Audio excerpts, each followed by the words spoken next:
Alright, the Rebirth hype train just keeps chugging along, and with that hype comes a bunch of more interviews. So in today's video, we're going to be talking about the outside AAA games that influenced Final Fantasy VII Rebirth, some controversies involving the dreaded yellow paint, some more updates in regards to how side quest structure will work and how they want to keep things fresh, and then at the very end, we're going to talk about something that might be a bit spoilery involving Cid and Vincent, so I'll make sure to make chapters for this video if you guys want to avoid that section altogether. But if any of that sounds cool to you, feel free to click the like button, and if you're new here and you'd like to stick around, you can subscribe. It is always appreciated, and of course, there's still so much more Final Fantasy to be talked about, even once Rebirth launches. So starting off first, this first article comes to us from The Gamer, where they sat down with Yoshinori Kitase and Naoki Hamaguchi to talk about 7 Rebirth. And one of the main focuses of this article are the outside influences that inspired 7 Rebirth. So starting off first with Naoki Hamaguchi, he says, "The Witcher 3 is a game I really respect. It was certainly useful as a reference for what we wanted to do, not just The Witcher 3 though. There are a number of other games I've been playing that have been really good for that, like Horizon Zero Dawn and Ghost of Tsushima. We played a lot of these games and are looking at everything out there and seeing what works. However, I don't want to just copy what another game does. I don't think that would help anyone or work out in a good shape in the end. What we're focused on with the side content and side activities in Rebirth is very much for everything to have unique elements to it that makes it feel completely different to all the others." So I wanted to bring this up in particular because with the launch of the Rebirth demo, there was a little bit of controversy involving the dreaded yellow paint and exploration and accessibility, and also some concerns over traversal. And I actually did have a comment here on the channel that was talking about one of their concerns from the demo being traversal stuff and how it seems a little too easy and how there's the yellow paint. And I think all of that are valid criticisms. To go a little further, we kind of have to rewind and discuss the whole yellow paint thing. So what is yellow paint in video games? Well, there's been a number of AAA titles over the years that have been using yellow, the color yellow, on certain objects in the environment or walls to indicate to the player, hey, you can interact with this stuff. One of the most recent games I played that does this is Resident Evil 4 Remake. Barrels, ladders are all marked with yellow paint to signify to the player, hey, Leon and Ada, they can interact with this stuff. So it's used as a visual cue to let people know what they can and can't interact with. And I think it's also used for accessibility because yellow is a color we tend to see in everyday life when it comes to markers, caution signs, where to go, where not to go. So I think it's a case of real world stuff bleeding into video games. And it can also help people with spatial awareness. People that struggle with that sometimes just don't know what to do in a game or where to go. And I've definitely had these moments when playing certain games where I'm like, I don't know where I'm supposed to go. I don't know what I'm supposed to climb on, or maybe there's a ledge that's sticking out, but I just don't see it. It also doesn't help that I have really, really bad eyesight. So for people like me, the yellow stuff does come in handy, but I can get some people's concerns about maybe making it too easy to figure out what to climb on, and it kind of breaks their immersion. And we saw that with the Final Fantasy VII Rebirth demo, the Nibelheim flashback. There's one section in particular where Cloud is able to climb up and down these ledges on a rock side, and it's pretty obvious that those ledges can be climbed up and down, but they are marked with yellow paint, which is what caused this controversy in the first place. A lot of people freaked out, they didn't like the yellow paint, the whole dreaded yellow paint virus has infected Rebirth argument is what popped up. And personally, again, I'm not really bothered by that, but there are ways that you can do that to where it works and it makes everyone happy. And we're going to use 2 of the games that Hamaguchi himself mentioned. That's Horizon Zero Dawn as well as Forbidden West and Ghost of Tsushima. Now in Horizon Zero Dawn, you can toggle off an accessibility feature that shows you what you can and cannot climb on. So when you start the game off, it's basically up to you to figure out, okay, can I climb this mountain? Can I interact with this object? But if you want a little more help, you can toggle the accessibility feature on that allows Aloy to scan the environment. And stuff that cannot be climbed are marked with little X's, and stuff that she can interact with have yellow lines on them to indicate, hey, you can climb that. I think that's a really great balance because it allows people that need that to turn it on, and the people that don't want it and just want to explore freely can turn it off. Another game which I'm really happy to see Hamaguchi mention as an inspiration is Ghost of Tsushima.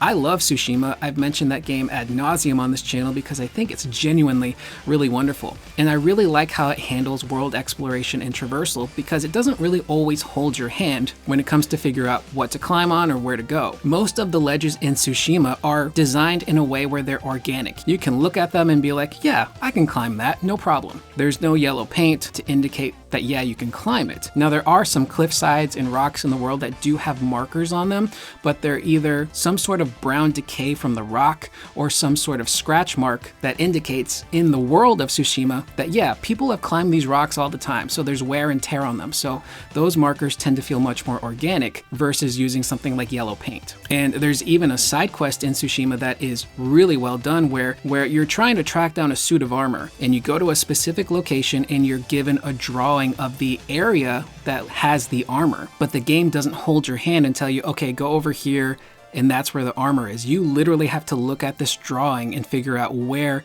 in the world of Tsushima where these specific flowers are or where this mountainside is at in order to navigate to that area to find the armor that you're looking for. So there are different ways to make the accessibility stuff in the yellow paint work, and I don't think yellow paint's going to be everywhere in Rebirth. We've seen in trailers where Cloud is using a chocobo to scale a mountainside, and there's Tsushima-like scratches and discoloration on the rocks with no yellow paint to indicate, hey, we can climb this. So at the end of the day, I don't really think it's a big deal for me personally. It's just there for people that really could benefit from it, and if it bothers you, it's probably not going to be existing in the entirety of the game. Up next, Hamaguchi talks about the side quests and how they're trying their best to make them feel fun and fresh and not repetitive. He goes on to say, if all the side content is the same or repetitive, players lose interest. They don't want to play it, or it becomes a chore.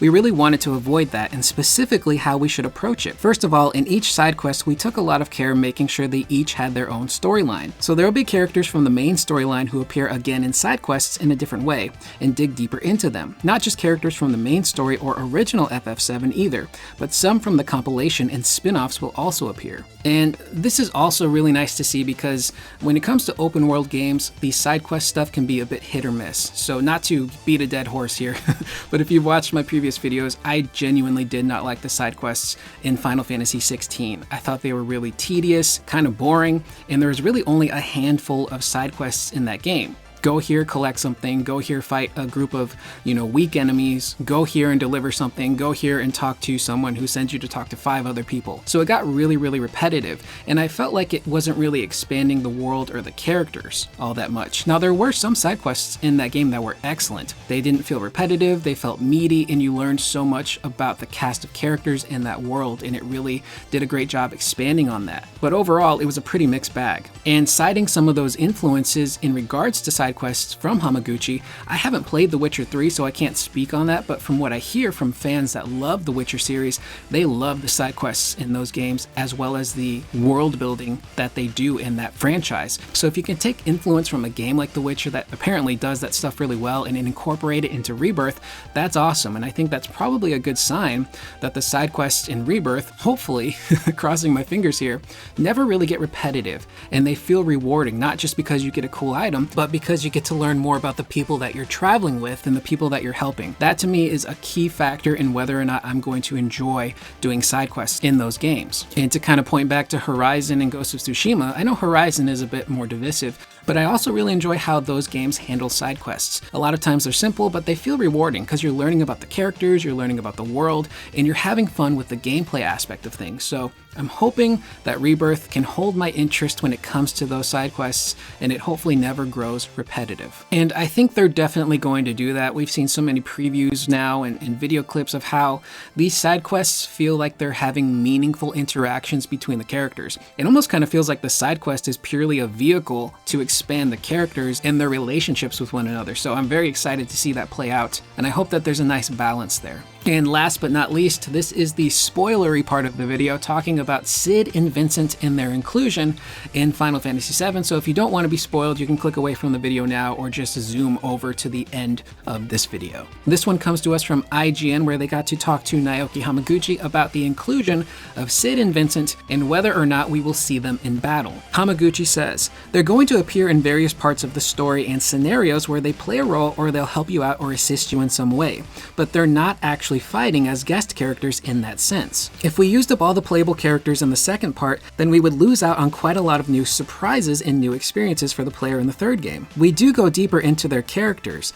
not through the medium of the battle system, but through side quests where they're going to be the main focus, and you'll learn a lot more about these characters. So that is a little bit of a bummer. When we talked about this previously, they said that Cid and Vincent would act more like Red 13 did in Remake. So I and many other people just kind of assumed, oh, they'll be there in battle helping us out, but we we can't issue them commands or actually take control of them. But unfortunately, it doesn't look like they're going to join us in battle either, which makes sense. Again, like they said, they want to save a lot of the cool stuff for the third game, and they're probably still working out the mechanics of how exactly they're going to incorporate Cid and Vincent into this battle system. But it is a bit of a bummer because, you know, I really wanted to see how these characters would perform in battle, especially Vincent. I think Vincent has the potential to be one of the most interesting playable characters in this game, just because we don't know what his gameplay is going to be. Sure, they could take inspiration from Dirge of Cerberus, but there's also the incredibly unique ability he had in the OG FF7 where he could transform into all of these different creatures and monsters. So I'm really curious to see how they incorporate that aspect of Vincent's character and his limit breaks